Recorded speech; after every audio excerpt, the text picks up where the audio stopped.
जय स्टूडेंट्स, कैसे हो आप सभी लोग। आज हम लोग जो टॉपिक के बारे में पढ़ने वाले हैं, जो आज हम लोग स्टडी करने वाले हैं, वो है क्लास 11th एनसीईआरटी का सॉल्यूशन। क्लास 11th एनसीईआरटी में हम लोग चैप्टर पढ़ेंगे स्ट्रेट लाइन, और स्ट्रेट लाइन के सॉल्यूशंस एक्सरसाइज को सॉल्व करेंगे। तो आज हम लोग जो एक्सरसाइज सॉल्व करने वाले हैं वो है एक्सरसाइज 10.1। तो चलिए हम लोग देखते हैं। यहाँ पे देखिए स्ट्रेट लाइन लिखा हुआ है, एक्सरसाइज 10.1 को आज हम लोग सॉल्व करेंगे। तो उसमें पहला क्वेश्चन हम लोग पढ़ते हैं। पहला क्वेश्चन क्या है, देखिए लिखा है ड्रॉ। आप बुक अपने पास रख लीजिए, ठीक है, बुक से आप रीड करिएगा तो अब उस क्वेश्चन को सॉल्व किया जाएगा।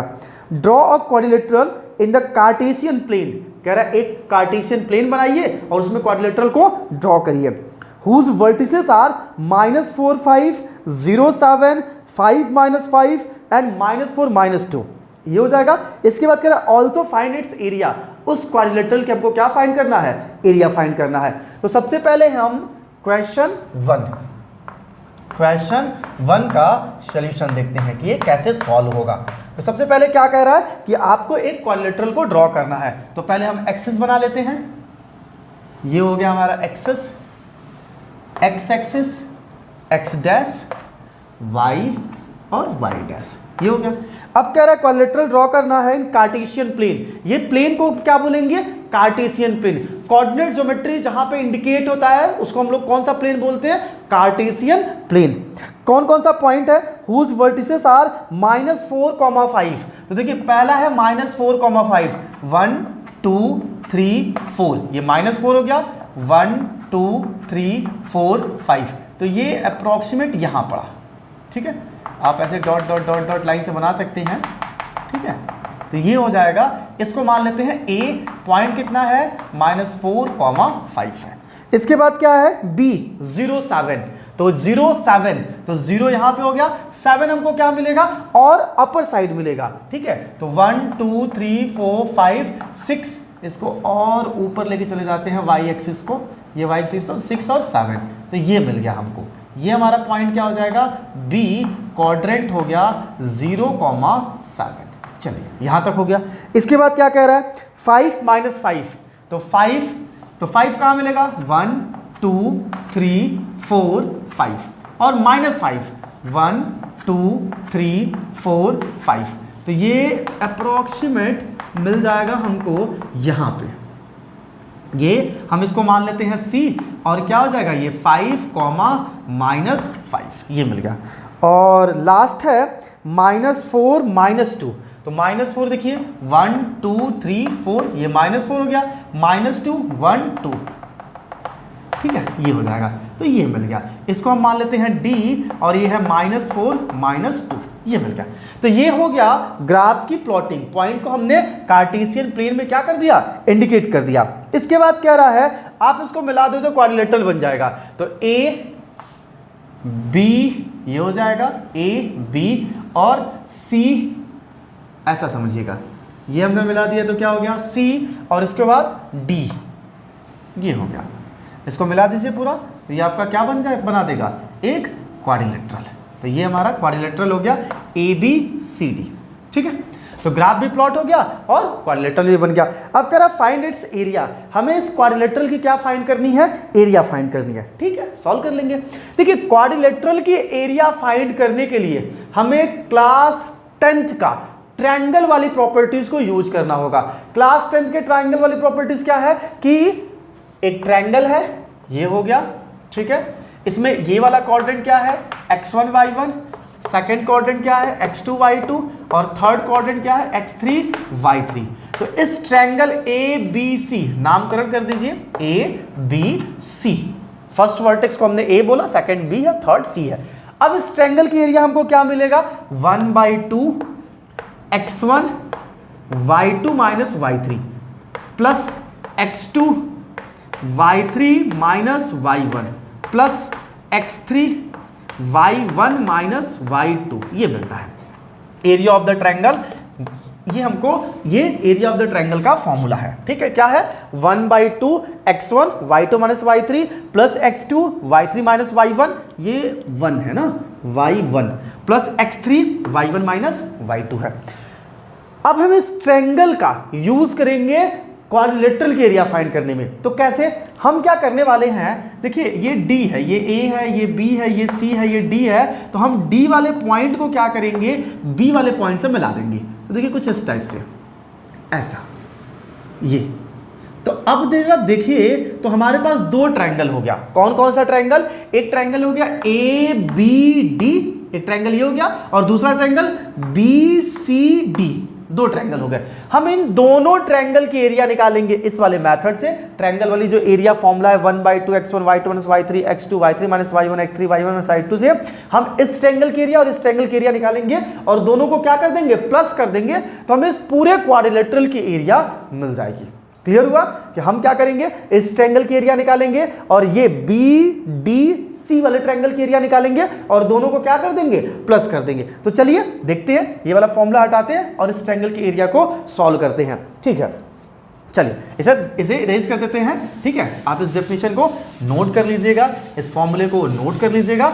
अब इसको हम लोग सॉल्व करते हैं। तो चलिए ध्यान दीजिएगा, समझिएगा कैसे सॉल्व होगा। हम सबसे पहले ट्रायंगल की एरिया निकालते हैं ABD, area of the triangle, area of the triangle क्या, ABD, क्या मिलेगा 1/2। अब देखिए करने वाले क्या है, हम इसको मान लेते हैं x1 y1, x2 y2, x3 y3 मान ले। ठीक है, तो ये हो गया हमारा x1 y1, इसको हमने मान लिया x2 y2, ये क्या हो गया x3 y3। ठीक है, चलिए अब रखते हैं 1/2 x1, तो x1 की वैल्यू क्या है -4, ये हो गया। y2 माइनस y3, तो y2 कितना है 7, y3 कितना है 5, तो 7 - 5 क्या लिखेंगे, 7 - 5 प्लस x2, आइए x2 खोजिए, कितना है 0, x2 है 0, फिर क्या लिखेंगे, तो x2 देखिए x1 y, यहां पे हम फॉर्मूला लिख दे रहे हैं, ठीक है, ताकि आपको कोई दिक्कत ना हो। 1/2 x1 y2 माइनस y3, ये मिला 1 2 3 ऐसे चलता है, प्लस x2, तो x2 लेंगे तो क्या मिलेगा y3 minus y1 plus x3 पे क्या होगा y1 माइनस y2, ये हमारा फॉर्मूला होता है। तो x1 लिए तो y2 minus y3 plus x2 लिए, x2 की वैल्यू कितनी है 0, तो अब हमको क्या देगा y3 माइनस y1, तो y3 माइनस y1, 5 माइनस -2, तो 5 माइनस -2 क्या मिल जाएगा 5 + 2 मिल जाएगा। ठीक है, 5 माइनस -2 हमको 5 + 2 मिल जाएगा, ये मिल गया। अब क्या लिखना है हमको x3 की वैल्यू देखिए क्या है -4। अब क्या मिलेगा y1 माइनस y2, तो y1 सर्च करो कहाँ है, यहाँ, y2 ये, तो -2 - 7, -2 - 7 ये मिला y1 माइनस y2। अब इसको ब्रैकेट में क्लोज कर दीजिए, जरा सॉल्व करिए क्या देता है 1/2 -4 इंटू 7 - 5 2 प्लस, ये देखिए टोटल 0 हो जाएगा क्योंकि इसका 7 आएगा, 7 × 0 0 मिला, इसे हटा देते हैं। -2 - 7 -9 इंटू -4, तो 9 4 जा 36 और प्लस में मिलेगा, ये हुआ। तो 1/2 माइनस ये आएगा 8 प्लस 36, जरा सॉल्व करते हैं। 1/2 36 और -8 हमको ये क्या देगा, तो चलिए 36 में 6 कट 30 आ जाएगा, 2 और सब्ट्रैक्ट कर दीजिए तो हमको कितना मिल जाएगा 28, क्या मिलेगा 28 और 8 36 होता है, 2 से कट करिए तो कितना देगा ये 14। यानी ये वाला जो ट्रायंगल है, ये वाला ट्रायंगल, इसकी एरिया हमको कितनी मिल गई 14 यूनिट। अब कौन सा ट्रायंगल की एरिया निकालेंगे, ये वाला BDC, इसकी एरिया निकालेंगे और दोनों को क्या कर देंगे प्लस कर देंगे। तो चलिए इधर लिख देते हैं area of the triangle BCD, क्या मिलेगा 1/2 x1। अब देखिए ये x1 ये y1, ये x2 ये y2, इसको हम मान लेते हैं x3 y3, ये जो पॉइंट है इसको हम x3 और y3 मान लेते हैं। तो सॉल्व करते हैं 1/2 x1 -4 क्या देगा y2 माइनस y3, तो y2 माइनस y3, 7 माइनस -5, तो 7 + 5 आएगा और 7 + 5 कितना होगा 12, 7 + 5 कितना होगा 12 हो गया। ठीक, इतना मिल गया। अब क्या करेंगे प्लस x2, तो प्लस x2 की वैल्यू खोजिए कहाँ है, x2 है 0, तो 0 लेंगे तो सब क्या हो जाएगा 0, तो नहीं लेते हैं। प्लस x3 की वैल्यू क्या है 5, तो हम x3 में 5 ले लेते हैं, तो 5 लेंगे तो क्या मिलेगा y1 माइनस y2, तो y1 कौन है ये, y2 कौन है वो, तो -2 -7 क्या देगा हमको -9। इसे सॉल्व करते हैं, 1/2, 12 4 जा 48 -48 प्लस 9 5 जा 45, तो -45 ये मिल गया। चलिए इसे सॉल्व करते हैं आगे, तो 1/2 ये मिला। अब क्या होगा -48 -45 सॉल्व करते हैं, तो 40 40 80 हो गया, 88 हो गया, 90 हो गया, 93 -93 मिला, ये मिल गया। अब जरा ध्यान दीजिएगा, एरिया की वैल्यू निगेटिव आ रही है, एरिया निगेटिव नहीं होगा, क्या होगा पॉजिटिव होगा। तो हम इसको अगर इससे समझना तो ये वैल्यू हम मॉड में रख के भी काम चला सकते हैं। किस में रख सकते हैं, मॉड में। यहां पे भी आप क्या रख सकते हैं, मॉड रख सकते हैं, क्योंकि एरिया आपको क्या देगा पॉजिटिव देगा, कोई भी वैल्यू निगेटिव नहीं। जैसे डिस्टेंस निगेटिव नहीं होता है वैसे किसी की एरिया भी निगेटिव नहीं होती है। तो -93/2 मिला, इसको डिवाइड कर दीजिए जरा 2 से, तो इसको हम प्लस मान ले रहे हैं, तो इसको डायरेक्ट 93/2 लिख। प्लस क्यों हुआ, क्योंकि हम मॉड मान के चल रहे हैं, ठीक है। एरिया निगेटिव नहीं होता है तो निगेटिव तो उसको हम किस में कन्वर्ट कर देंगे, पॉजिटिव में। 2 से डिवाइड करिए तो 2 4 जा 8, 1 बचा 13, 2 6 जा 12, फिर 2 5 जा 10, 46.5 यूनिट मिला इस वाले ट्रायंगल की एरिया। कौन सी, BDC। दोनों को प्लस कर देते हैं, तो दोनों को प्लस कर दीजिए, तो एरिया ऑफ द क्वाड्रिलेटरल लिखेंगे ना, एरिया ऑफ क्वाड्रिलेटरल क्या मिलेगा 14 प्लस वहां पे हमको कितना मिला 46.5, तो यहां से हमको कितना मिल जाएगा, यहां पे 46.5 है, तो 40 50 60 60.5 ये हो जाएगा, आंसर हो जाएगा। देखिए ऐड करिए, तो 40 था, 50 हो गया, 56 60 हो गया, तो 60.5 हमारा क्या हो गया, आंसर हो गया। तो ये था हमारा फर्स्ट क्वेश्चन एक्सरसाइज का। इस एक्सरसाइज 10.1 स्ट्रेट लाइन का हमारा फर्स्ट क्वेश्चन था। आपको समझ में आया, चलिए आप इसे नोट कर लीजिए। Thank you. चलिए स्टूडेंट्स हम लोग सेकंड क्वेश्चन देखते हैं। यहाँ पे सेकंड क्वेश्चन क्या कह रहा है 10.1 का, एक्सरसाइज 10.1, ठीक है। एक्सरसाइज 10.1 स्ट्रेट लाइन, चलिए देखते हैं क्या कह रहा है second question. Question number 2, question number कौन सा है ये 2, सेकंड। देखिए क्या कह रहा है, the base of an equilateral triangle with side 2A lies along the y axis. कह रहा है एक्सिस है, ये हो गया हमारा x एक्सिस, x डैश और y डैश। तो जो इक्विलेटरल ट्रायंगल है वो किसके अलोंग है, y एक्सिस के अलोंग है, इस एक्सिस के अलोंग है। बेस हमारा इस एक्सिस पे पड़ेगा, y एक्सिस पर पड़ेगा। The base of an equilateral triangle with side 2A lies along the y-axis such that the midpoint of the base is at the origin। जो midpoint of the base है, मान लेते हैं equilateral triangle कुछ यहां से यहां तक है, ऐसा है, ये उसका बेस है, ठीक है। और मिड पॉइंट नहीं लग रहा तो यहां बना लीजिए। चलिए अब ठीक है ना, जितना डिस्टेंस ओरिजिन से अपर साइड है उतना ही डिस्टेंस ओरिजिन से क्या है, लोअर साइड है। तो ये हमारा इक्विलेटरल ट्रायंगल का बेस है, और कितना है साइड इसका 2A।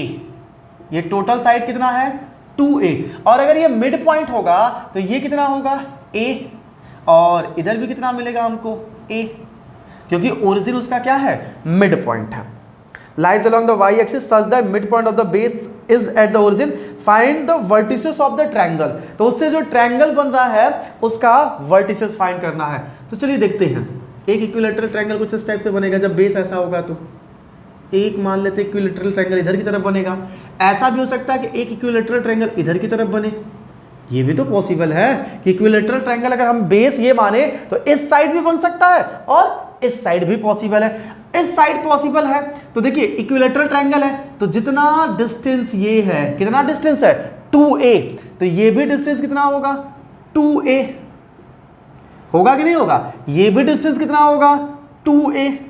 सेम ये भी डिस्टेंस कितना होगा 2a, और ये भी डिस्टेंस कितना होगा 2a, क्योंकि इक्विलेटरल ट्रायंगल है। हम मान लेते हैं ये O है ओरिजिन, ये A है, ये B है, ये C है, ये D है। तो कौन कौन सा ट्रायंगल बना, ट्रायंगल ACB, ये भी इक्विलेटरल ट्रायंगल है। ट्रायंगल ADC, ये भी इक्विलेटरल ट्रायंगल है। तो अगर हम इस इक्विलेटरल ट्रायंगल की बात करें, ठीक है, तो vertices of the triangle find करना है, मतलब हमको ये वाला पॉइंट फाइंड करना है और ये वाला पॉइंट फाइंड करना है। आप बोलोगे सर ये वाला और ये वाला, भाई मेरे अगर ये डिस्टेंस a है तो ये पॉइंट कितना हो जाएगा 0, a, ये पॉइंट कितना हो जाएगा 0, -a। तो बच गया कौन सा पॉइंट, ये और ये b और d का पॉइंट। इतना क्लियर हुआ। अब अगर ये इक्विलेटरल ट्रायंगल है और इसका मिड पॉइंट ओरिजिन है तो ये डिस्टेंस a होगा और ये डिस्टेंस कितना है 2a गिवन है। तो क्या हम ये वाला डिस्टेंस नहीं निकाल सकते हैं, पाइथागोरस थ्योरम इन ट्रायंगल कौन सा AOB by using Pythagoras theorem. क्या मिलेगा हमको, ये 90 डिग्री है तो ये हाइपोटेनियस हो जाएगा, यानी AB square is equal to OA square plus OB square, ऐसा मिला। ठीक है, यहां तक कोई दिक्कत परेशानी बिल्कुल नहीं, होनी ही नहीं चाहिए। आओ देखते हैं AB स्क्वायर की वैल्यू हमको क्या मिलेगा, AB स्क्वायर, AB की वैल्यू कितनी है 2a, तो हो जाएगा 2a का whole square is equal to OA square, OA कितना डिस्टेंस है a, तो a स्क्वायर प्लस OB, वो तो नहीं पता है, OB ही तो फाइंड करना है, तो OB स्क्वायर हो गया। 2a स्क्वायर का वैल्यू कितना आएगा 4a square is equal to a square plus OB square, तो OB स्क्वायर की वैल्यू क्या मिलेगा 4a square minus a square, OB square is equal to क्या मिलेगा 3a square, OB is equal to क्या मिलेगा रूट में 3a square, OB is equal to क्या मिलेगा रूट 3a, क्या मिलेगा रूट 3a। तो ये पॉइंट कितना हो जाएगा, पहले x एक्सिस पे चल रहे हैं तो रूट 3a, 0, तो ये वाला पॉइंट कितना हो जाएगा, जस्ट जितना इधर होगा उतना इस साइड होगा, तो ये हमको कितना मिल जाएगा ये वाला केसेस। तो देखो ये इस साइड चल रहे हैं, डिस्टेंस तो रूट 3a ही आया है, लेकिन अगर हम इधर लिखेंगे तो ये पॉजिटिव, तो रूट 3a, 0, और इधर चलेंगे तो निगेटिव। ठीक है, तो डिस्टेंस निगेटिव नहीं हो रहा, पॉइंट निगेटिव आ रहा है, ये ध्यान देना। तो माइनस रूट 3a, 0, तो ये हो जाएगा रूट 3a, 0, और ये हो जाएगा माइनस रूट 3a, 0, ये हो जाएगा 0a, और ये क्या हो जाएगा 0, -a। तो ये था सेकंड क्वेश्चन। चलिए नोट कर लीजिए, नेक्स्ट क्वेश्चन देखते हैं। तो फ्रेंड्स हम लोग नेक्स्ट क्वेश्चन देखते हैं। क्वेश्चन नंबर 3, देखिए क्या है लिखा हुआ है, बुक आप ओपन करके क्वेश्चंस को रीड जरूर करिएगा। Find the distance between P and Q, P point है x1 y1 और Q पॉइंट है x2 y2, when PQ is parallel to the y axis and PQ is parallel to the x axis. दो cases दिया हुआ है कि P और Q है, पहला है PQ is parallel to the y axis and PQ is parallel to the x axis. ठीक है, क्वेश्चन नंबर 3 देखते हैं, distance between P and Q find करना है, तो ये हो गया x axis x dash y dash, ये हो गया हमारा सॉल्यूशन। ठीक है, कह रहा दो पॉइंट है P और Q। पहला केसेस क्या है कि जो PQ है वो पैरेलल टू y एक्सिस है, दूसरा क्वेश्चन क्या है जो PQ है वो पैरेलल टू x एक्सिस है। तो चलिए मान लेते हैं दो पॉइंट है, एक है P और एक है Q। P का क्वाड्रेंट है x1 y1, Q का क्वाड्रेंट है x2 y2। ठीक, और जो ये PQ से लाइन बन रहा है, ये Q है, ये एक लाइन है ऐसे PQ से, ठीक है, थोड़ी टेढ़ी मेढ़ी लाइन है लेकिन क्या करेंगे। तो PQ लाइन तो स्ट्रेट ही होनी चाहिए, अब इतना करेक्ट बन नहीं पा रहा है। ठीक है, मान लेते हैं ये है। तो P क्या है x1 y1, Q क्या है x2 y2। PQ जो है वो पैरेलल है y एक्सिस के। अच्छा जरा ध्यान दीजिए, Q तक पहुंचने के लिए हम क्या करेंगे, सबसे पहले ओरिजिन से ये डिस्टेंस कवर करेंगे और फिर यहाँ पहुंचेंगे। तो ये कितना हमको मिलेगा, अगर ये x2 y2 है तो ये हो जाएगा x2 और यहाँ से यहाँ तक क्या हो जाएगा y2। अगर हमें यहाँ पहुँचना है x1 y1 तब, तो फिर से हम ये डिस्टेंस कवर करेंगे, ये हो जाएगा x1 और ये पूरा का पूरा क्या हो जाएगा y1, ऐसा हो जाएगा। एक चीज नोटिस कर रहे हैं आप कि अगर PQ y एक्सिस के पैरेलल है तो जितना x1 है उतना ही x2 है? पहला केस क्या था, PQ is parallel to y axis. इस केसेस में क्या मिला, x1 is equal to x2 मिल गया। देखिए जितना x1 है उतना ही x2 है। तो हमें P और Q के बीच का डिस्टेंस फाइंड करना है। तो P और Q के बीच का अगर हमें डिस्टेंस फाइंड करना होगा तो PQ इज इक्वल टू क्या होगा, under root x2 minus x1 का whole square plus y2 minus y1 का होल स्क्वायर। यही फॉर्मूला होता है डिस्टेंस का। लेकिन x1 is equal to x2 है, तब PQ इज इक्वल टू क्या मिलेगा, ये दोनों सेम है। तो अगर सेम है तो अगर हम यहाँ x1 रख देंगे तो x1 माइनस x1 क्या हो जाएगा, 0। 0 का स्क्वायर क्या मिलेगा, 0। तो केवल और केवल मिलेगा y2 माइनस y1 का स्क्वायर। ऐसा क्यों मिल रहा है, क्योंकि x1 इज इक्वल टू क्या है, x2 है। स्क्वायर करेंगे तो रूट हट जाएगा। तो PQ इज इक्वल टू क्या लिखेंगे, मॉड y2 माइनस y1।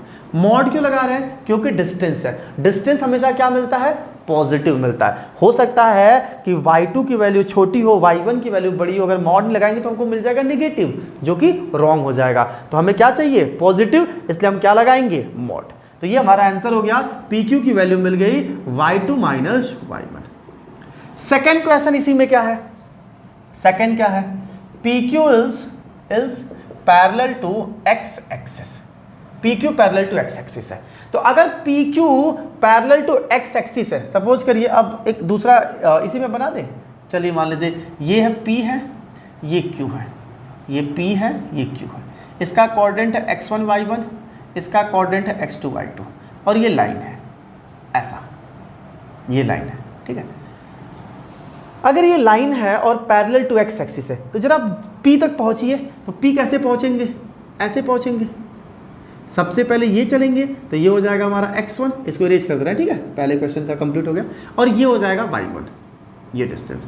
और यहाँ पहुँचना होगा तो हम ओरिजिन से चलेंगे, ये हो जाएगा हमारा x2 यहाँ तक, और ये ऊपर जाएंगे तो ये कहलाएगा y2।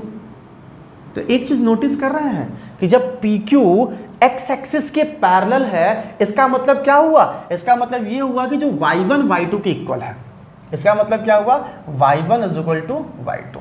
डिस्टेंस निकालिए PQ का, तो PQ इज इक्वल टू क्या मिलेगा, सेम वही फॉर्मूला, क्या, y2 माइनस y1 का स्क्वायर और x2 माइनस x1 का स्क्वायर। y1 और y2 इक्वल है तो ये हो जाएगा 0। तो PQ इज इक्वल टू हमको क्या मिलेगा, root over x2 minus x1 का स्क्वायर, और स्क्वायर करेंगे तो रूट हट जाएगा। तो PQ इज इक्वल टू क्या मिलेगा, मॉड x2 माइनस x1। यहाँ पे मॉड लगा दीजिएगा, क्या मिलेगा, x2 माइनस x1। इसे नोट कर लीजिए, एकदम बेहतरीन है। तो एकदम आराम से धीरे धीरे मैं आपको समझा के बता रहा है ताकि आपको कोई भी प्रॉब्लम ना हो क्वेश्चंस को सॉल्व करने में। चलिए ठीक है, ये था क्वेश्चन नंबर 3। चलिए आप इसे नोट कर लीजिए। नेक्स्ट क्वेश्चन देखते हैं। तो चलिए स्टूडेंट्स हम लोग नेक्स्ट क्वेश्चन देखते हैं, क्वेश्चन नंबर 4, ठीक है। 4 क्या कह रहा है, जरा रीड करते हैं, पढ़ते हैं, समझते हैं इसको। देखिए क्या कह रहा है, find a point on the x axis.